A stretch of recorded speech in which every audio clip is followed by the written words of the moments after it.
అందులో best scenic locations అన్ని చేసాం. సదరన్ న్యూజిలాండ్లో కింద నుంచి పైదాకా వచ్చి పై నుంచి ఫైనల్గా క్రైస్ట్ చర్చ్లో ఆగి అక్కడ ర్యాప్ చేసి దెన్ బయలుదేరాం మనం. తర్వాత నువ్వే కావాలప్పుడు పెయింటింగ్ మీద బిల్డింగ్కి కలర్స్ వేస్తా దాని మీద ఒక సాంగ్ సిచ్యువేషన్ ఏదో అనుకునేవాడు. ఆకాశం దిగి వచ్చి మబ్బులతో అందరికి లీడ్ అని చూసావా? నీకు గుర్తుందో లేదు?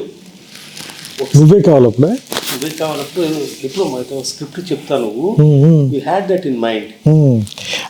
కరెక్ట్. పెయింట్లు కలర్స్ వేస్తారు మ్యారేజ్కి ముందు, ఎప్పుడు ఇంటికి కలర్స్ వేస్తారు కదా, దానిపైన అనుకున్నాం. దాంట్లో నుంచే ఆకాశం దిగి వచ్చి మబ్బులతో మన తండ్రి అట్లా. శాస్త్రి గారు దానికి ఎన్ని రోజులు రాశారు తెలుసా పాట? గుర్తుంది. 8 రోజులు రాశారు. నేను ఆ పాటకి ఫుల్ ఫ్లెడ్జ్డ్గా ఉన్నా పూర్తిగా. అంటే నువ్వు నచ్చాలి అన్ని పాటలు కూర్చున్నాను నేను, ఎక్సెప్ట్ ఓ నువ్వు చాలా పాట ఒకటే తప్ప. ఎందుకంటే దానికి నేను హైదరాబాద్లో ఉన్నాను, మీరు అక్కడ ఉన్నారు కాబట్టి. బట్ మిగతా పాటలన్నిటికీ నేను అన్ని పాటలకి నేను ఉన్నా ఆయనతో పాటు. I was there sitting with him night time. ఎందుకంటే భాస్కర్ గారు 9:30 తర్వాత నుంచి పడుకునేవారు కదా. అందుకని ఈయన ఏదో లైన్ చెప్తే బాగుందన్న అంటే, భాస్కర్ నీకు వెళ్ళండి భాస్కర్ అంత ఎర్రగా అయిపోయి వెళ్ళి పడుకునేవాడే. చెరొక 3 సిగరెట్ ప్యాకెట్లు ఉండేది. ఎంత దారుణం చూడు పాపం ఆయన. Used to smoke right through the night. అసలు మామూలు గారు వచ్చారు, ఒక సాంగ్ గ్రీన్ పార్క్లో రూమ్ తీసుకుని మనసు తాకి మనం 12 రాత్రులు రాశాడు ఆ పాట. 12 nights. సార్ అది ఎలా చెప్పను?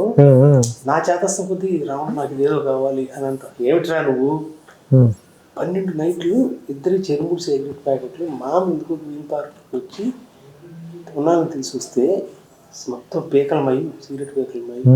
అంటే దానికంటే కూడా తీవ్రత సార్ ఆయన ఏమంటారు దాన్ని, మిగతా అన్ని విషయాల కంటే కూడా ఆయన తీవ్రతే, విపరీతమైన భావ తీవ్రత కదా. ఆ తీవ్రత కదా సార్ ఆయన శరీరం జ్వలించిపోయిందేమో అనిపిస్తుంది నాకు. ఎందుకంటే లాస్ట్ 10 years ఆయన కూడా స్మోకింగ్ మానేశాడు కదా సార్.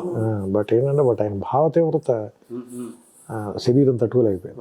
వాళ్ళకి ఇద్దరికి పడుకునే అలవాట్లేదు కదా సార్, మీకు ఆయనకి ఇద్దరికి. నేను మెల్లగా 1 గంటకి 2ంటికి వెళ్ళి బయట సోఫాలో పడుకునే ఉండేది. వీళ్ళిద్దరితో అవదలే, మనం పెట్టుకుంటే చచ్చిపోతాం మనం. ఎందుకంటే నాకు ఖచ్చితంగా 6 hours ఉండాల్సిందే. నాకు మీరు అప్పుడు నవల చదవడం మొదలెట్టారు రాత్రి 12-1 గంటకి ఎదురుకుండా కూర్చుని.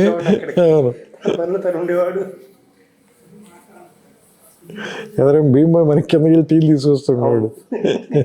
నేను ఆ పెంట్ హౌస్ బయట కూర్చున్న రాత్రులు, those are the best days, అంటే బెస్ట్ నైట్స్. దాని రిజల్ట్ కదా ఇవాళ కూడా వెంకటేష్ గారి వైఫ్ సినిమా చూసి కాలం గుర్తుపెట్టుకున్న సినిమా. ఇవాళ ఎవరిని అడిగినా కానీ, ఎవరితో మాట్లాడినా అది స్ట్రెస్ బస్టర్ అండి. నాకు ఎప్పుడు మూడ్ బాగా లేకపోయినా వెళ్ళిపోయి సినిమా కాసేపు చూస్తాను. అట్లాంటివి చాలా తరచుగా వింటూ ఉంటాం. బట్ అంటే కథ విన్న వెంటనే సార్, అంటే అందరికన్నా మనం ఎవరికి ఎక్కువ క్రెడిట్ ఇవ్వాలంటే వెంకటేష్ గారికి. కథ విన్న వెంటనే గుర్తున్న కింద మీరు వెయిట్ చేస్తున్నారు.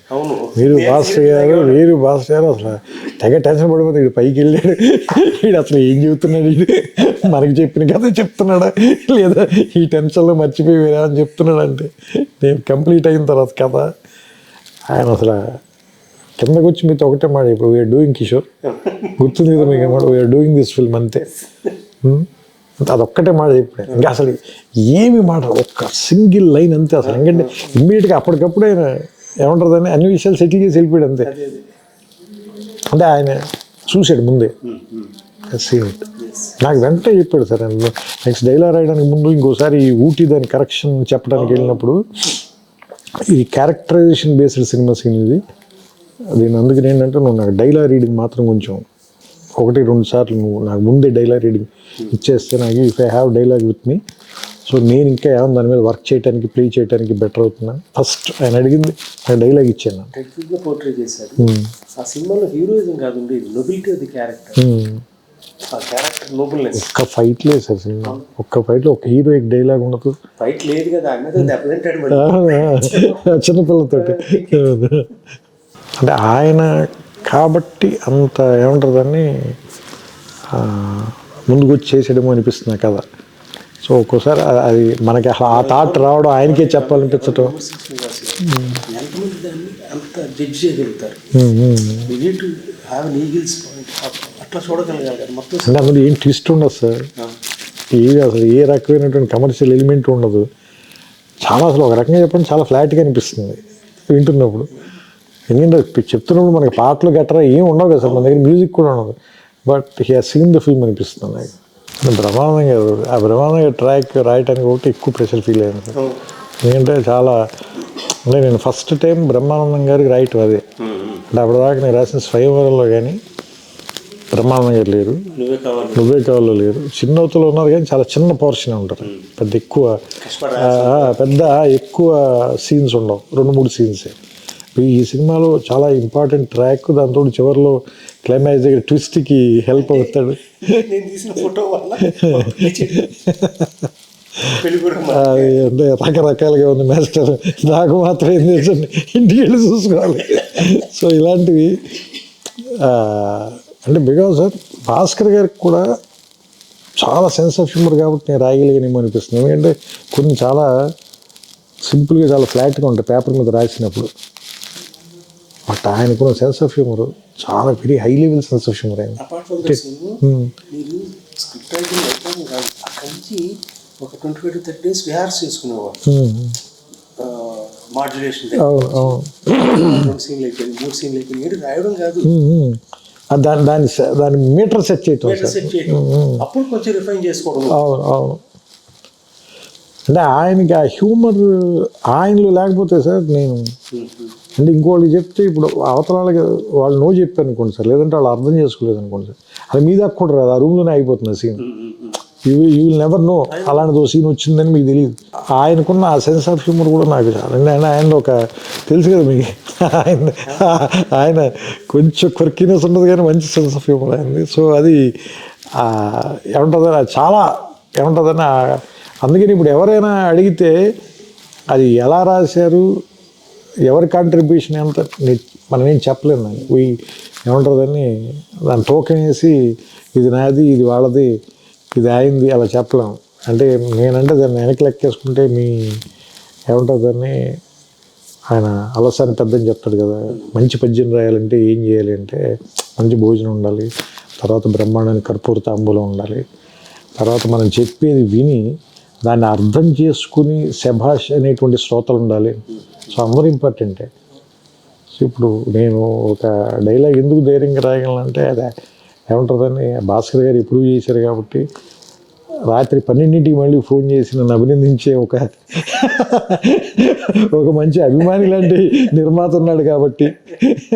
సో అంటే ఇవన్నీ అండి. అలాగే నేను కథ చెప్పిన వెంటనే దాన్ని లేదు ఖచ్చితంగా ఈ సినిమా చేసి తీరాల్సిందని హీరో ఉన్నాడు కాబట్టి ఇలా ఇంతమంది ఉన్నారు కాబట్టి అది జరిగింది సార్. లేదంటే నా ఊహలో మిగిలిపోయి ఉండొచ్చు, లేదంటే మీ ఆఫీసులో గదిలో ఆగిపోయి ఉండొచ్చు. మనకి సినిమా మీద ఎంత నమ్మకం అంటే ఖర్చే బుద్ధి కదా పట్టాలి. ఇది కూడా మీకు గుర్తుంది ఒక సీన్ మధ్యపల్లి దగ్గర ఇద్దరు మాట్లాడుకుంటా అగర్వాల్ సుహాస్ని, అతను ఎప్పుడైనా ఎవరైనా ప్రేమించేవారు, అతను అవతల పక్కన సీరియడ్ తాగుతూ ఉంటాడు.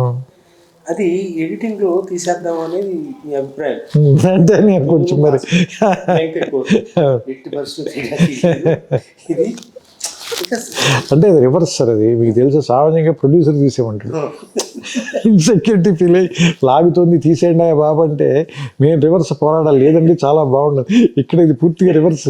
అంటే మేము తీసేద్దాం అంటే లేదు మీకు గుర్తు లేదు, నేను భీమవరం నుంచి ఫోన్ చేశాను మీకు. నేను సంతాప సభలో ఉన్నోళ్ళ ఉన్న నా పరిస్థితి ఆల్రెడీ భీమవరంలో. ఎందుకంటే నేను సినిమా చూశాను సార్, సినిమా చూసి బయటకు వచ్చి నేను కూడా సార్ చాలా గొప్పలాగా నేను ఎవరిని అడగకూడదు అని అడుగుతాను. ఆ బయట ఎవడో కనిపిస్తే నేను అడిగాను, అడిగితే వాడిని 2-3 వారాలని అన్నాడు. నా పరిస్థితి అర్థం చేసుకోండి సార్. నేను ఇంటికి వెళ్ళి జెన్యూన్గా చెప్తాను సార్, మా అమ్మలో తలగబెట్టి పడుకున్నాను. నేను జోక్ కాదు, మా అమ్మలో తలగబెట్టి పడుకున్నాను. నీ సినిమాలు పనికిరానేమో, ఏదో ఫ్లూక్గా రాసి ఉంటాను 2 సినిమాలు, నువ్వు చెప్పినట్టే నేను తప్పు చేశాను, లెక్చరర్ ఉద్యోగం చేసుకుని ఉంటే బాగుంటుండేది అంటే పాప మా అమ్మకి అర్థం కాలేదు. ఆవిడ కొంచెం బెమ్మిలు ఎత్తిపోయింది. ఆవిడ ఏంటి వీడేంటి ఇలాంటివన్నీ మాట్లాడుతున్నాడని. ఎక్కి మీరు ఫోన్ చేశారు, అప్పుడు ఫోన్ చేసి నువ్వు హైదరాబాద్ రా చెప్తాను, నువ్వు ఎందుకు కంగారు పడుతున్నావు అంటే వచ్చిన తర్వాత నన్ను మీరు కార్లో చూపిస్తాను నీకు నన్ను తీసుకెళ్ళారు మీరు శాంతి థియేటర్కి. 10 మంది ఉన్నారు సార్ అక్కడ. నాకు మీరు నమ్మరు అసలు, మొత్తం చెమట్లు పట్టేసి ఒళ్ళంతా తడిచిపోయింది. ఏంటి 10 మంది ఉన్నారు, కంగారు పడగా చూడు నువ్వు అని. ఇద్దరం కార్లో కూర్చొని చూస్తున్నాం సరే. 8 మంది టికెట్లు తీసుకోగానే కౌంటర్ మూసేశారు. 10 టికెట్లు 15 టికెట్లు కదా, 8 మంది మూసేశారు. అప్పుడు నేను కొంచెం ఏమంటుందని నాకు ధైర్యం వచ్చింది. వెళ్ళి అప్పుడు ఇద్దరం పైకి వెళ్ళి ఫస్ట్ షో జరుగుతుంటే వెళ్ళి తలుపు తెరిచి బయట నిలబడి లోపల అందరూ ఎలా రియాక్ట్ అవుతున్నారో చూడు, నీకు ధైర్యం వస్తుందని చెప్పి నన్ను పక్కన నుంచో పెట్టుకుని మీరు ఆ షో చూపించారు. అప్పుడు ఆ రోజు రాత్రి పడుకున్నా. లేదా పర్లేదు, ఏదో బాగానే ఉన్నట్టుగా ఉంది పరిస్థితి. అట్లాంటి సినిమాలకి ఆ పరీక్షలు తప్పవు.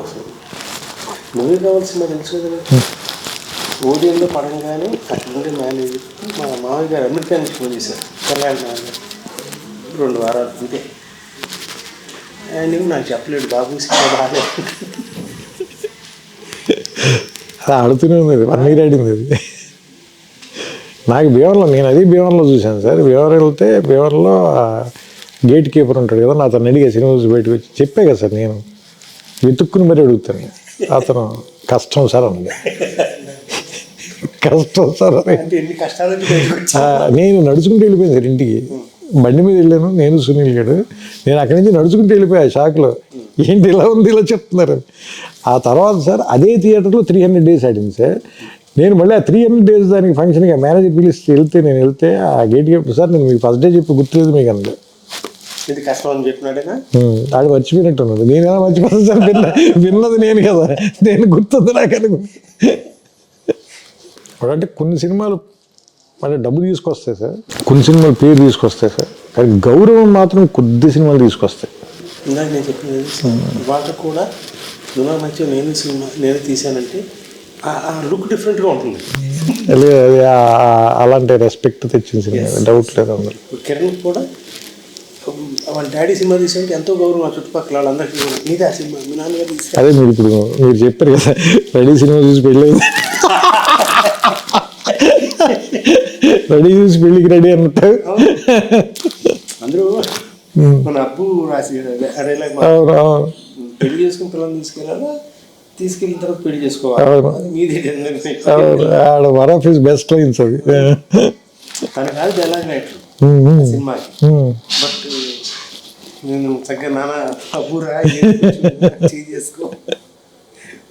సో ఇదివరకు మనం రిలీజ్ చేసినప్పుడు ఆస్ట్రేలియా, యూకే ఇన్ని ఎక్కడ రిలీజ్ చేయాలి. ఆ రోజులు లేదు కదా, ప్రింట్ లేదు.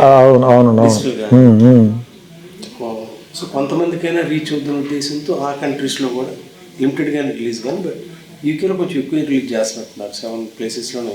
Let us see how people want to have a look at it now.